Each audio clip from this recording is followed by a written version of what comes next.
സമഗ്രാണ്യഭിസിദ്ധ്യന്തി ലോകശങ്കാമിമാം ഹരാ കൃത്വാ നിമന്ത്രയാമാസാം സർവമേവമിദം ശുഭം.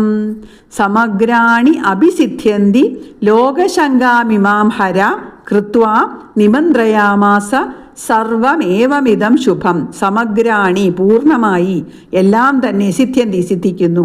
ഹര ഹര എന്ന ശിവൻ ഇമാം ലോകശങ്കാം ഈ ലോകശങ്കയെ ലോകരുടെ ഈ ശങ്കയെ കൃത്വ ചെയ്തിട്ട് അല്ലെങ്കിൽ കരുതിയിട്ട് ഏവം ഇപ്രകാരം കീലകത്തെ ഉണ്ടാക്കിയിട്ട് ഇതം സർവം ഇവയെല്ലാം അന്യമന്ത്രങ്ങളെയെല്ലാം ശുഭം നിമന്ത്രയാമാസ ശുഭമാക്കി തീർത്തു.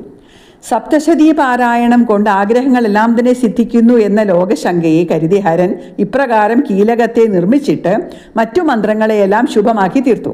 അന്യമന്ത്രോപാസന കൊണ്ട് ഉച്ചാരണാദികളെല്ലാം സിദ്ധിക്കും എന്നൊരു പക്ഷം പറഞ്ഞു.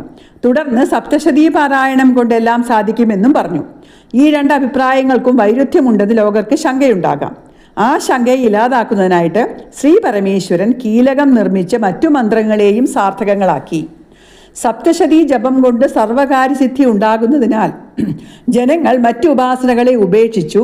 എല്ലാ തന്ത്രങ്ങളുടെയും മന്ത്രങ്ങളുടെയും സൃഷ്ടാവായ ശ്രീ പരമേശ്വരൻ മറ്റു മന്ത്രങ്ങൾ പൂർണ്ണമായി നഷ്ടപ്പെട്ടു പോകാതിരിക്കാൻ വേണ്ടി സപ്തശതിയിൽ നിന്നുണ്ടാകുന്ന സിദ്ധികൾക്ക് പ്രതിബന്ധമായിട്ട് കീലകത്തെ നിർമ്മിച്ചു.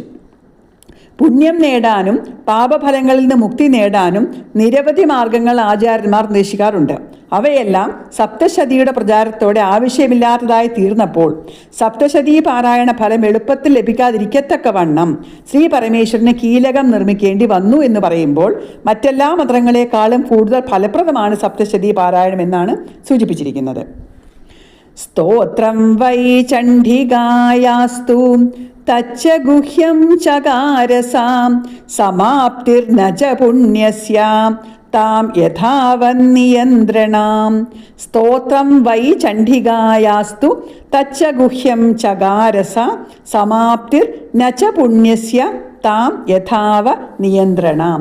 സ ശ്രീ പരമേശ്വരൻ ചണ്ഡികായാത്തു ചണ്ഡികാദേവിയുടെ തത് സ്തോത്രം വൈ ആ സ്തോത്രത്തെ ആകട്ടെ ഗുഹ്യം ചകാര രഹസ്യമാക്കി തീർത്തു. പുണ്യസ്യ പുണ്യത്തിന് അതിൻ്റെ പാരായണം മൂലമുള്ള പുണ്യത്തിന് സമാപ്തിനച്ച സമാപ്തിയില്ലാതെയും താം അതിനെ അല്ലെങ്കിൽ സപ്തശതിയുടെ പാരായണ വിധിയെ യഥാവത് വേണ്ട പോലെ നിയന്ത്രണാം ചകാർച്ച നിയന്ത്രിക്കുകയും ചെയ്തു. ശ്രീ പരമേശ്വരൻ സപ്തശതി സ്തോത്രത്തെ അതിരഹസ്യമാക്കി തീർത്തു.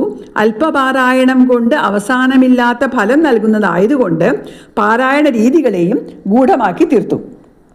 സപ്തശതി പാരായണം ഭാരതത്തിലുടനീളം സഹസ്രാബ്ദങ്ങളായി നടന്നു പോരുന്നുണ്ട്. എണ്ണമറ്റ പാഠഭേദങ്ങൾ, നാടുതോറും മാറിക്കാണുന്ന ഉച്ചാരണ രീതികൾ, യാഗഹോമാദികൾക്ക് ഉപയോഗിക്കുമ്പോഴുള്ള സമ്പ്രദായ ഭേദങ്ങൾ എന്നിവയുടെ അനന്ത വൈവിധ്യം കൊണ്ട് സപ്തശതി ഉപാസന ഏത് രീതിയിലാണ് വേണ്ടത് എന്ന കാര്യത്തിൽ ഉപാസകൻ എപ്പോഴും സംശയമുണ്ടാകാം. പാപികളും ദുരാത്മാക്കളും ഇത് വിധിപ്രകാരം പാരായണം ചെയ്യരുത് എന്ന ലക്ഷ്യത്തോടെ തന്ത്രസൃഷ്ടാവായ ശ്രീ പരമേശ്വരൻ തന്നെ ഇതിൻ്റെ പ്രയോഗവിധികളെ മറച്ചതാണ് എന്ന് പറയാം. പാരായണം ചെയ്യുന്നവൻ ഉദ്ദേശിക്കുന്നത് എന്തായാലും അത് നൽകുന്ന ഒരു കൽപ്പവൃക്ഷമാണ് ഈ സ്തോത്രം. അർത്ഥിക്ക് എന്തും കൊടുക്കുന്ന കൽപ്പവൃക്ഷത്തിൻ്റെ സ്വഭാവം മാറ്റാൻ സാധ്യമല്ല. അർഹിക്കാത്തവർ അതിനടുത്ത് ചെല്ലാതെ തടയുക മാത്രമേ നിവർത്തിയുള്ളൂ.